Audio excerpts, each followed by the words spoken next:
আসসালামু আলাইকুম রহমতুল্লাহ। কেউ নামাজে দাঁড়িয়ে প্রথম রাকাতে যদি সূরা নাস পড়ে ফেলে, অতঃপর দ্বিতীয় রাকাতে সূরা নাস পড়ে, তাহলে কি তার নামাজ আদায় হবে যদি সাহু সিজদা না করে? অথবা এক্ষেত্রে তার করণীয় কি? যদি কেউ প্রথম রাকাতে সূরা নাস পড়ে, তাহলে দ্বিতীয় রাকাতে সে কি পড়বে?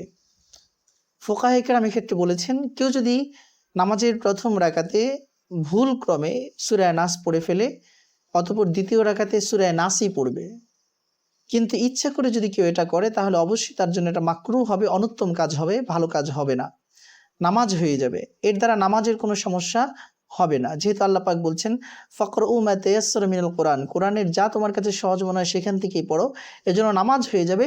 কিন্তু কিছু সৌন্দর্যের বিষয়, কিছু উত্তম কাজের বিষয় আমার নবীর বিভিন্ন সুন্নাহ থেকে আমরা জানতে পারি, সেজন্য সেই বিষয়গুলোকে আমরা সম্পৃক্ত করে নামাজকে পরিপূর্ণ সুন্নাহর আলোকে আলোকিত করার জন্য ফুকাহে কেরাম এই বিধানগুলো বিশ্বনবীর জীবনী, বিশ্বনবীর সিরা এবং সুন্নাহ হাদিস থেকে যাচাই করে আমাদের জন্য সুন্দর করে বাতলে দিয়েছেন।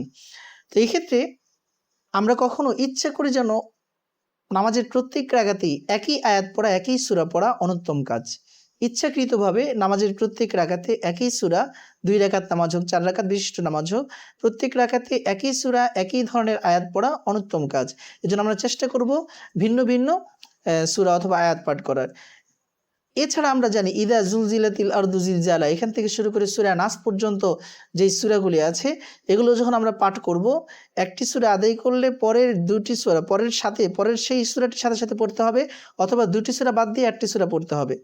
এক্ষেত্রে আমাদের খেয়াল রাখতে হবে। তো আমরা নামাজের ক্ষেত্রে যখন এভাবে আদায় করব, অবশ্যই আমাদেরকে যদি কারো ভুল হয়ে যায় যে প্রথম রাকাতে আমরা সূরা নাস পড়েছি, দ্বিতীয় রাকাতেও আবার সূরা নাস পড়লাম, তাহলে এটা ভুলক্রমে হওয়ার কারণে আমাদের কাউকে সাহসিয়ত দিতে হবে না। আল্লাহ পাক আমাদের সকলকে বোঝার তৌফিক দান করুন।